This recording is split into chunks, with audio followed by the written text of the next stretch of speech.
이 시간 또 저녁 시간에도 하나님 말씀을 사모하여 나온 여러분을 주님의 이름으로 환영하고 축복합니다. 이 시간 옆 사람과 함께 인사하고 우리 말씀을 나누도록 하겠습니다. 우리 옆 사람 보시면서 안녕하세요 라고 우리 인사를 건네볼까요? 안녕하세요, 반갑습니다. 네. 오늘 우리에게 주신 이 여호수아의 말씀을 통해 다시 한번 우리가 하나님 앞에 또 거룩한 직분을 가진 자로서 또 그 은혜를 누리시는 저와 여러분이 되기를 원합니다. 오늘 21장의 말씀은요, 이 모든 땅 분배 과정을 마치고 마지막으로 레위인들에게 분배되는 과정을 이야기하고 있습니다. 특별히 레위인들은 다른 지파와 다르게 하나님께서 그들의 기업이 되어주시기 때문에 어떠한 땅을 받거나 하지 않고 이 성읍과 목초지 정도만을 분배받게 되는데요, 레위인들에게는 총 48개의 성읍이 주어집니다. 요단강을 기준으로 동쪽에 르우벤과 갓, 므낫세 반지파의 도피성 세 성읍과 또 서편에 있는 납달리, 에브라임, 이 유다 지파에 있는 도피성 세 성읍, 그래서 총 6성읍과 이 42성읍이 합쳐져 총 48개의 성읍을 받게 됩니다. 오늘 본문은 이 성읍 분배 가운데 그앗, 무라리, 이 게르손 자손에게 어떤 성읍과 목초지가 분배되었냐라는 것을 쭉 기록되어 있는데요, 그런데 오늘 이 분배 과정을 본다면 특이한 점 한 가지를 우리가 살펴보게 됩니다. 여호수아 21장 3절의 말씀입니다. 우리 함께 읽도록 하겠습니다. 시작. 이스라엘 자손이 여호와의 명령을 따라 자기의 기업에서 이 성읍들과 그 목초지들을 레위 사람에게 주니라. 하나님께서 레위인들에게 줄 성읍들을 처음부터 따로 구분해 놓고 분배하지 않았다라는 것이죠. 다시 말해 다른 지파들에게 분배를 미리 허락하시고 그 몫에서 이 레위인들에게 주었다라는 것입니다. 언뜻 보면 이 과정이 아무 문제 없어 보이겠지만 다른 지파들의 입장에서는 이미 받은 땅이란 말이죠. 그런데 그 가운데서 성읍과 목초지들을 레위인들에게 내주어야 되는 그런 상황이었습니다. 다른 지파들은 사실 땅 분배가 마무리되었고 그 땅이 하나님께서 자신들에게 준 땅, 이미 내 땅이고 내 것이 되었단 말이죠.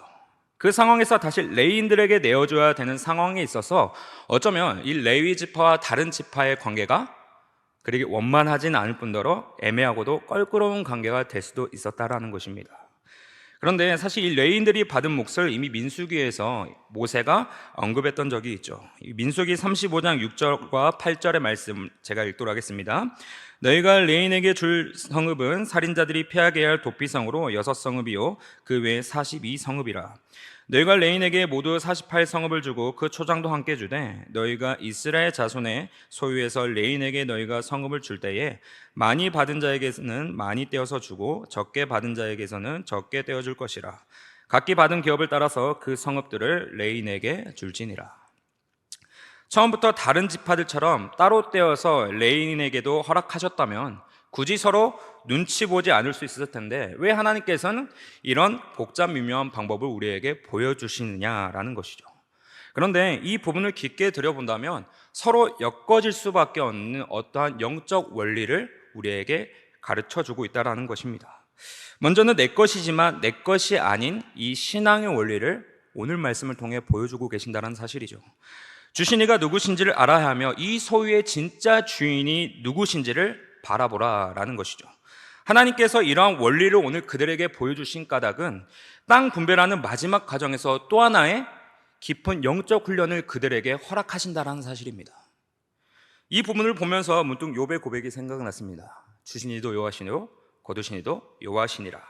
하나님의 말씀은 늘 이해가 된단 말이죠. 하지만 우리의 실제적인 삶에서는 그렇지 않다라는 것입니다. 이 엄청난 욥의 고백을 우리의 머리로는 또 우리의 지성으로는 우리 이해할 수 있겠지만 실제적인 삶에서 이 문제가 어렵게 다가오는 이유 중에 하나라고 한다면 바로 모든 소유권이 내 것으로부터 시작된다는 것에서 출발했기 때문이라는 것이죠. 이것은 곧 하나님과의 관계가 어떠한지로 연결되는 문제이기도 합니다. 이것을 알게 하는 것이 오늘 레위인들과 이 지파들의 관계 안에서 살펴볼 수 있을 것인데요, 레위인들도 이 이스라엘을 이루는 한 지파입니다. 그들도 충분히 받을 자격이 있고 요구할 권리가 있겠죠. 하나님께서 기업이 되시고 결국에는 모든 지파들이 궁극적으로 하나님을 기업으로 삼아야 하는 어떠한 상징적인 모습을 이 레위인들이 몸소 보여주신다는 사실입니다. 레위인들은 모든 것을 하나님께 내어드림으로 구별된 제사장의 직분을 하나님께 감당해야 됐습니다. 지파들은 말씀으로 가르치고 양육해야 되며, 반대로 각 지파들은 자신의 것을 하나님께 바치듯이 이 레위인에게 드려야 된다라고 했던 것이죠. 그런 엮어짐을 통해 영적인 선순환의 구조를 오늘 우리에게 보여주고 있다는 것입니다. 그러니까 어느 한쪽도 공백이 있어서는 안 된다는 것이죠. 정리하자면 지파들은 하나님께 받은 것들을 다시 하나님께 내어드림을 통해서 영광을 올려드려야 되고, 레위인은 지파로부터 받은 것들이 아니라 하나님께로부터 받은 것들이 돼야 됩니다. 이들 사이에서 영적인 기능들이 나뉠 뿐이지 하나님 안에서 모두 드려야 되는 그런 동일한 사명을 가지고 있었다라는 것이죠. 결국 내 것이지만 내 것이 아니라는 것입니다. 모든 것이 하나님께 받은 은혜들이며 기꺼이 모든 것을 하나님께 드릴 수 있는 그러한 영적인 원리를 오늘 이 본문의 서두에서 보여주고 있다는 것이죠. 그러면서도 그런 영적 원리 안에서 질서가 깨지지 않도록 살아가야 되는 것이 우리의 본분입니다. 레위인의 제사장적 기능이라는 이 예배 안에서 이 각 지파들의 삶의 헌식적 기능의 영적 질서라는 것이 세워지면 잘 세워질수록 이 그들의 삶이 윤택하듯이 예배 안에서 우리의 삶의 목적과 방향과 이유들을 잘 세워나가야 함이 바로 여기에 있다는 것입니다. 질서라는 것이 어느 것 하나 무너지게 된다면 전체가 흔들리게 되지 않습니까? 그것이 개인이든 그룹이든 서로 조화가 이루어지고 맡겨진 위치에서 최선을 다해 소화해내는 것이 필요합니다. 제가 운동 중에서 축구를 굉장히 좋아하는데요, 이 축구라는 경기에서 매번 느끼는 사실이지만 그 안에서도 질서를 발견할 수 있는 부분이 있죠. 각자의 맡겨진 포지션들을 소화해내는 것이 팀을 승리로 이끄는 것이지, 수비수가 공격을 하고 싶어서 그 자리를 이탈한다거나 골을 넣어야 되는 이 공격수가 그 자리에 없다거나, 또 공을 운반해주는 미드필더가 이 허리에 이 중심의 역할을 잘 감당하지 못한다면 그 팀의 결과가 어떻게 되겠습니까? 질서가 무너진다면 팀 또한 무너지게 된다는 것이죠. 우리의 영적 질서 또한 마찬가지입니다. 우리 모두가 오늘날 레위인의 삶을 살고 있지만 이 기능적으로 보게 된다면 오늘날 말씀을 전하는 목회자로 생각할 수도 있겠는데요, 그런데 말씀을 전하는 목회자가 그 질서에 공백이 생긴다면 어떻게 되겠습니까? 당연히 성도들에게도 영향이 되고 그 영향은 삶의 문제로도 이어지게 된다는 것이죠. 즉 우리가 교회라는 공동체 안에서 영적 질서가 무너지게 된다면 우리의 삶 또한 영향을 받을 수밖에 없다는 사실입니다. 양들 또한 목자의 말씀을 통해 살아내는 것 또한 너무나도 필요한 훈련이죠. 하나님께서 우리가 예배를 드리는 이 자리에만 거하시는 것이 아니라 말씀을 통해 살아내는 우리의 삶의 곳곳마다 거하고 계십니다. 그렇게 예배와 삶이라는 것은 서로 긴밀하게 연결되고 엮여있는 거룩한 질서의 의미라는 것이죠. 다시 본문으로 돌아와서 오늘 레위인과 이 지파들의 관계가 바로 이러한 측면을 너무나도 잘 이야기해 주고 있습니다. 결국은 레위인을 통해 말씀을 받은 지파들은 하나님께로부터 받은 것이기에 기꺼이 하나님께 내어드림이 되어야 되고, 레위인들은 제사장의 직분을 통해 지파들을 말씀으로 잘 양육하여 하나님께 받는 것으로 여겨지는 영적 원리를 보여줘야 된다는 것이죠. 이 원리와 질서가 바로 교회라는 신앙 공동체의 모습을 보여주고 있다는 것입니다. 우리 동산교회가 오늘 이러한 영적인 순기능을 담당하여서 하나님 앞에서 거룩한 질서로 세워지는 거룩한 교회가 되기를 소망합니다. 그런가 하며 이어지는 본문에는 레위인들이 받은 성읍들이 쭉 나열되어 있는데요, 우리는 그중에 도피성에 대해 잠깐 집중하길 원합니다. 도피성은 부지중에 살인한 자가 살인자를 위해 피난처가 되는 곳이며, 더 들어가 깊은 의미로는 고헬, 기업 물을 자의 의미 또한 담긴 아주 중요한 도성의 역할을 감당한다는 것을 우리가 지난 수요 예배 시간에 들었습니다. 먼저는 대제사장인 아론을 기점으로 그앗, 게르손, 무라리 순으로 요단 동편의 도피성 세 성읍과 서편의 세 성읍을 봤는데요, 그 6개의 도피성으로 흩어진 레위인들이 그 안에서 그들의 제사장적 직분을 통해 살인자들을 판결하게 된다는 것이죠. 이런 중요한 의미의 도피성들이 오늘 레위인들에게 허락됐다는 사실입니다. 그 이유가 무엇이겠습니까? 그야 당연히 그들은 거룩하고 하나님께 선별된 자들이기 때문에 그렇겠죠 라고 우리가 이해하겠지만, 사실 이 레위인들의 과거를 보게 되면 거룩과는 동떨어진 삶을 살고 있었다는 것을 우리는 이 성경을 통해 살펴볼 수 있습니다.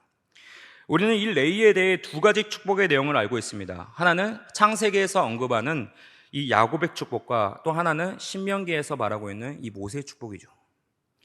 이 두 가지의 축복에 근거한 상황은 어쩌면 매우 유사하다고도 볼 수 있습니다. 먼저는 창세기에서 이 세겜의 아들들로 인해 그의 골육이었던 디나가 욕보임을 받는 그런 사건이 일어나게 된단 말이죠.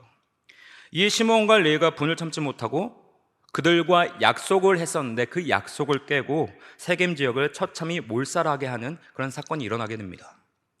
민수기 35장에 의하면 하나님께서는 피로 땅을 더럽히지 말라고 말씀하십니다. 하지만 이들은 하나님의 방법이 아닌 개인의 보복을 위해 하나님의 법을 더럽히게 되는 꼴을 범했다라는 것이죠.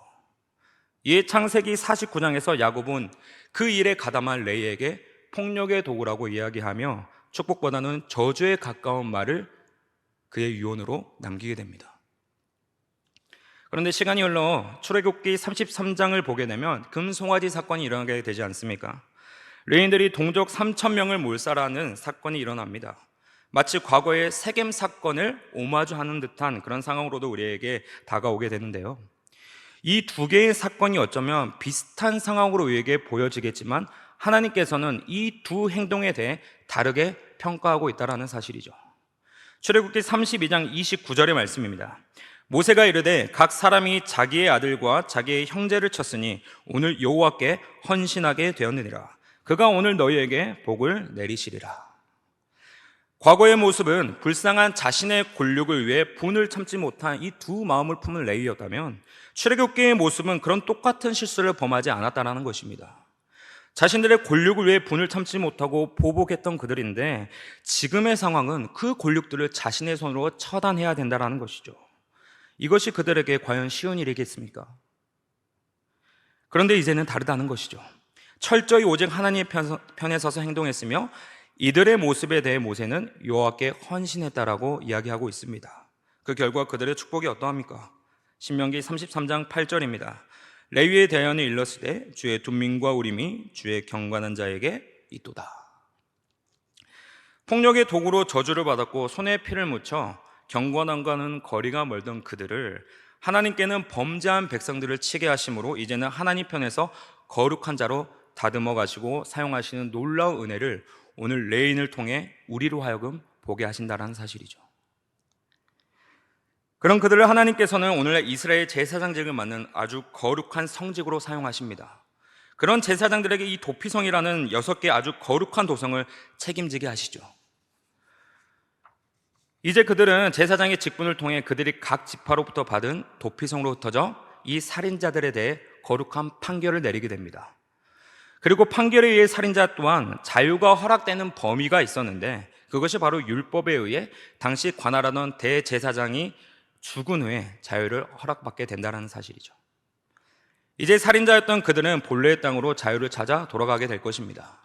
그런데 생각해보면 이 율법에 의해 자유함을 얻기는 했지만 살인자라는 신분이 말끔하게 없어진 채로 그들이 살아갈 수 있었겠느냐라는 것인데요.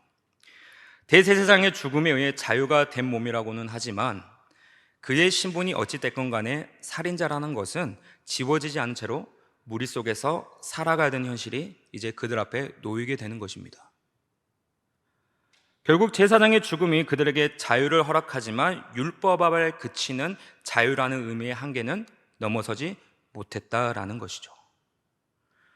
이 히브리서 기자는 이렇게 말하고 있습니다. 히브리서 7장 11절의 말씀 우리 함께 읽도록 하겠습니다. 시작. 레위 계통의 제사 직분으로 말미암아 온전함을 얻을 수 있었으면 백성이 그 아래에서 율법을 받았으니 어찌하여 아론의 반차를 따르지 않고 멜기세덱의 반차를 따른 다른 한 제사장을 세울 필요가 있느냐. 아론의 반차를 따르는 이 레위 제사장들로 인해 온전하여 질 수 있다면, 그것이 진짜라면 굳이 멜기세덱의 반차를 따르는 다른 한 제사장을 세울 필요가 있겠느냐라는 것이죠. 결국 아론의 반차를 따르는 제사장의 직분이라는 것은 어떠한 한계점을 가진 유효함의 직분이었다는 것입니다. 도피성으로부터 피난해 있던 살인자가 자유를 얻을 수 있는 방법은 우리가 방금 말씀했듯이 나눴듯이 대제사장이 죽은 후에만 가능했던 일입니다. 그렇다면 그 자유함의 의미가 살인자들의 신분을 잊고 온전하게 할 수 있느냐? 그렇지 못한다라는 것이죠. 아론의 반차를 따르는 제사장들은 결국 유한성이 있는 존재들이기 때문에 계속해서 바뀌어야 되고, 또 그런 율법에 의해서 자유를 얻게 된들 여전히 살인자라는 칭호를 얻고 씻을 수 없는 그 죄 가운데 살아가야 되는 그런 한계점을 지니고 있다라는 것입니다. 결국 이 말씀은 그런 아론의 반차를 따른 제사장들의 온전함을 얻을 수 있다면 멜기세덱의 반차를 따른 다른 한 제사장, 즉 그리스도께서 우리를 위해 대제사장으로 오실 필요가 있었겠느냐라는 것이죠. 결국에는 율법 아래 있는 자유함의 의미는 우리를 완전하게 하지 못하기에 참된 온전함의 주인이시고 새 언약의 보증 되시는 분이 우리에게는 필요하다라는 것입니다. 그분이 바로 우리의 대제사장 되시는 예수 그리스도시라는 것이죠. 오직 그리스도만이 더 이상 죄의 신분으로 낙오된 인생이 아닌 완전한 거룩의 신분으로 우리를 바꾸실 수 있는, 우리를 이끄실 수 있는 유일한 방법이시라는 것입니다. 그렇다면 어떤 방법으로 우리를 이끄시느냐? 히브리서 10장 10절입니다. 이 뜻을 따라 예수 그리스도의 몸을 단번에 들이심으로 말미암아 우리가 거룩함을 얻었노라. 아멘. 이 아론의 반차를 따르는 제사장들은 매번 반복되어진 제사를 통해 제물을 드림으로 이 백성들의 죄를 속죄할 수는 있었으나 그 누구도 완전한 제사함으로, 완전한 온전함으로 거룩으로 이끌지는 못한다라는 것이죠. 히브리서 10장 1절의 말씀입니다. 율법은 장차 올 좋은 일의 그림자일 뿐이요 참 형상이 아니므로 해마다 늘 드리는 같은 제사로는 나오는 자들을 언제나 온전하게 할 수 없느니라. 반복되는 제사의 행위로 얻어지는 것은 결국 그 죄를 다시 기억나게 할 뿐이며 남는 건 죄인이라는 칭호밖에 없다라는 것이죠. 율법의 기능으로는 그들이 제물로 드리는 황소와 염소의 피를 통해 죄에서 벗어난 듯 하나 죄인의 신분에서는 절대로 벗어날 수 없다라는 것입니다. 오늘 도피성의 대제사장들의 죽음 또한 이와 마찬가지 아니겠습니까? 이 또한 반복되는 율법에 의하여 유효성을 드러내는 죽음의 한계가 있다는 것이죠. 그렇게 단번에 드릴 수 있는 제물이 필요한데 이것은 더 이상 반복되는 짐승의 피가 아니라 한 번에 단번에 끝낼 수 있는 거룩한 피여야 된다는 것입니다. 결국에는 그리스도의 보혈만이 우리를 거룩으로 이끄시는 유일한 방법이자 온전함으로 인도하시는 참된 도피성이 된다는 의미를 오늘 우리에게 알려주신다는 사실이죠. 그런 그리스도께서 오늘 도피성의 새로운 주인이 되어주시고 대제사장이 되어주셨기에 오늘날 우리가 동산이라는 이름 공동체 안에서 우리를 부르시고 그 안에서 참된 안식과 평안을 누리는 것 아니겠습니까? 이렇듯 오늘 이 레위인의 삶을 통해 우리의 죄성이 무엇인지 너무나 뚜렷이 보여주는 말씀입니다. 레위인의 인생을 통해 참 많은 것을 보고 많은 것을 뉘우치게 하는 그런 말씀이죠. 그들이 다른 지파들보다 뛰어나서 잘나서 부름받고 쓰임받았던 그들이 아닙니다. 과거로부터 씻을 수 없는 죄의 모습을 누구보다 잘 보여준 인생들이 바로 이 레위인들이란 말이죠. 하나님의 깨끗함을 더럽히고 온전해질 수 없었던 그들이었지만 하나님께서는 다시 한번 하나님 편에 서게 하심으로 그들을 경건한 자로, 거룩의 옷을 입은 자로 바꾸어 주셨다는 것입니다. 이것을 위해 참된 대제사장이 되신 그리스도께서 죄인의 몸으로 오셔서 죄인의 신분으로 십자가를 져야만 했던 것이죠. 이 사실을 기억한다면 오늘날 우리 또한 그에 맞는 레위인의 삶을 살아가야 되지 않겠습니까? 하나님의 거룩함을 더럽혔던 우리가 우리의 의지로는 하나님 편에 설 수 없으니 도움의 손길을 먼저 내밀어 주시고 그 대가로 생명이라는 보혈을 지불하셔서 우리의 진정한 대제사장이 되어주신 예수 그리스도가 우리 안에 계시기에 이제는 그분 안에 거할 때, 그분 안에 피할 때 비로소 모든 평안과 샬롬의 은혜를 우리에게 부어주신다는 사실입니다.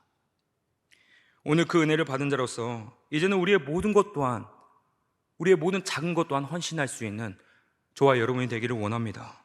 모든 것을 주께 드릴 수 있는 자가 되기를 원합니다. 왜냐하면 주님께서 우리에게 먼저 주시고 그 생명 또한 아끼지 않는, 그 생명을 버리면서까지 십자가를 지심으로 우리를 구원하셨으니 우리도 이 땅에 살아가는 동안 우리에게 주신 레위인의 직분을 통하여서 다시 한번 우리의 모든 것을 드리며 언제나 하나님 편에 서서 하나님을 위해 일하는 그런 자녀들로 우리를 삼아 주셨다라는 것이죠. 오늘 우리가 이 말씀을 기억하면서 다시 한번 날마다 하나님께 간구하며 그의 자녀로 불러주신 것에 대해 감사로 나아가는 저와 여러분이 되길 원합니다. 그럴 때 다시 한번 우리에게 약속하신 도피성의 그 은혜들이 우리가 살아가는 날 동안 여러 곳곳에서 우리의 도움의 손길들로 임할 줄을 예수님의 이름으로 간절히 소망합니다. 우리 함께 우리 말씀을 기억하시면서 기도하시길 원하는데요.